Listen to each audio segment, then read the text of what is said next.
Bonjour à toutes et à tous, bienvenue sur KTV Kwezi FM, le 106.9 pour un temps de parole toujours en direct à la radio et à la télévision. Anne-Constance Anguena, vous connaissez maintenant son visage, vous connaissez également ses actions puisque elle est sur toutes les semaines sur KTV avec son émission APE, Agir pour l'environnement. Anne-Constance, bonjour. Bonjour Patrick. Merci d'être avec nous. Alors vous n'êtes pas forcément là pour parler d'APE aujourd'hui, enfin d'Agir pour l'environnement, cette fameuse émission dont on parlera un petit peu tout à l'heure évidemment, pas de mal à se faire du bien, mais sur la première étape du baromètre des déchets, c'est un rendez-vous régulier que l'on a sur Kwezi. Est-ce qu'on a déjà des premiers éléments ? Oui, alors cette année est une édition, en tout cas l'édition 2017 est une édition particulière puisque c'est la 5e année. Donc on a fait des travaux supplémentaires, on a fait des tables rondes avec les collectivités, on a interviewé aussi des sociologues pour pouvoir mieux appréhender la logique de la sensibilisation et on a, comme chaque année, quelques chiffres. Alors, on sait c'est pas complètement terminé, le baromètre, mais voilà, est-ce qu'on peut déjà avoir des tendances et quelques chiffres ? Oui, la note d'appréciation de satisfaction générale de l'état de propreté, elle est en amélioration et en progrès cette année. Elle se situe à 4 sur 10. Ah, c'est mieux. On était à 3,5 l'année dernière et l'année d'avant à 2,7. Là, c'est la satisfaction. Ça veut dire que les personnes qui vivent à Mayotte estiment que Mayotte est un peu plus propre que l'année dernière. Exactement. C'est ça que ça veut dire. Hein. Exactement. Et on sait à quoi c'est dû ? Alors, je ne sais pas à quoi c'est dû. En revanche, ce qui est intéressant, je ne sais pas encore à quoi c'est dû. Il faut continuer à travailler. En revanche, ce qui est très intéressant, c'est qu'en parallèle, ils sont plus exigeants. C'est-à-dire que pour la première fois, on constate qu'ils font le lien entre l'organisation du service public de la collecte et leur satisfaction. Ce qui veut dire que quand ils sont satisfaits et qu'ils mettent une note de 4 sur 10, c'est beaucoup plus fiable que ça ne pouvait l'être dans les années précédentes où il n'y avait pas forcément de lien entre service public de la collecte et état de propreté du territoire. Ça veut dire aussi qu'on commence à comprendre un peu mieux le fonctionnement. Exactement, exactement. D'autres chiffres ? Oui, bien sûr. La campagne, pour montrer que les campagnes de sensibilisation fonctionnent, je voudrais donner l'exemple des campagnes que la commune de Mamoudzou a pu mettre en place sur les déchets verts et les encombrants. En 2016 et en 2017, de vastes campagnes ont été faites du porte-à-porte pour expliquer à côté du camion aux habitants. Pendant la campagne, les tonnages collectés de déchets verts et d'encombrants ont augmenté de 268%. Alors, qu'est-ce que ça veut dire, le fait que c'est augmenté ? Comment il faut interpréter ça ?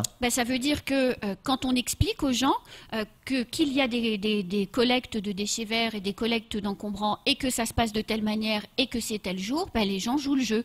Et là, quand on dit plus de 168%, quand il y avait par exemple un seul vieux canapé qui était déposé, là il y en a 269. Eh oui, forcément. Voilà. Et donc ça veut dire qu'on consomme pas plus, mais on gère mieux son déchet en fait. Exactement, et on le stocke moins Ça, c'est quand même une super nouvelle. C'est une super nouvelle parce que ça veut dire qu'on va progressivement arrêter de voir les habitants sortir leurs poubelles juste après le passage du camion, ce qui est... Et ça peut être aussi en partie une explication de cette augmentation de satisfaction ? Ah forcément, évidemment, puisqu'on voit qu'on va à la rencontre d'eux, qu'on explique un certain nombre de choses. Donc forcément, les gens se disent, bon, il se passe enfin quelque chose. C'est encore un chiffre ? Oui, un mauvais cette fois. Aïe. Oui. Allez, au revoir. Le brûlage des déchets continue d'augmenter. Et il a augmenté encore d'1% par rapport à l'année dernière.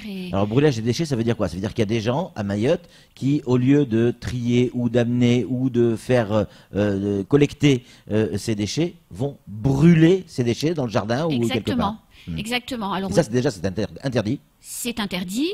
Ça génère des émissions de gaz à effet de serre qui accélèrent le trou dans la couche d'ozone.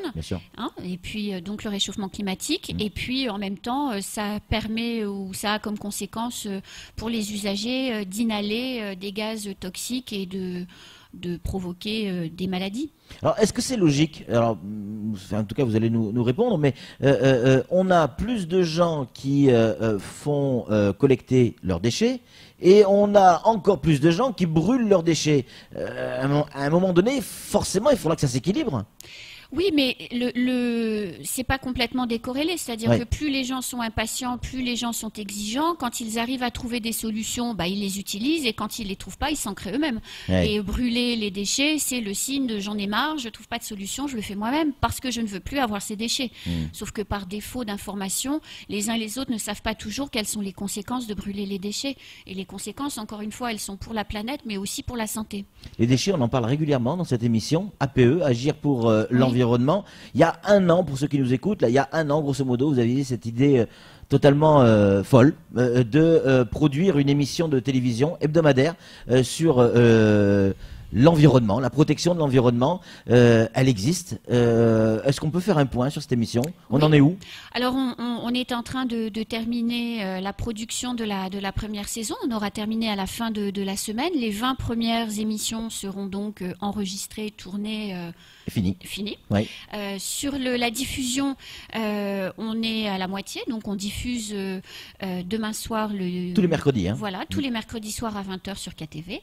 On diffuse le 10e numéro de la première saison et on commence à travailler sur la saison 2 puisque ce programme qui paraissait complètement fou l'année dernière remporte un grand succès à la fois auprès des professionnels de l'environnement mais aussi auprès des financeurs et de nos partenaires et donc on est engagé pour une saison 2 et une saison 3 de ce projet. Ah mais c'est plutôt une bonne nouvelle ça veut dire qu'il y aura une saison 2 à coup sûr et on travaille déjà sur la saison 3. Exactement, avec des financements importants mobilisés, mais en tout cas voilà c'est un effort, un travail important que l'on fait, mais on est suivi par les partenaires, donc c'est aussi intéressant de se rendre compte que une émission comme celle-là paraissait un peu folle au départ, mais finalement correspond à un besoin et à une envie des Alors un besoin et une envie effectivement des élus, des autorités, mais aussi du grand public, parce qu'il y a de plus en plus de monde, et on le voit sur les réseaux sociaux, de plus en plus de monde qui regardent et qui sont assidus à ce rendez-vous du mercredi 20h. Et qui posent des questions. C'est vrai,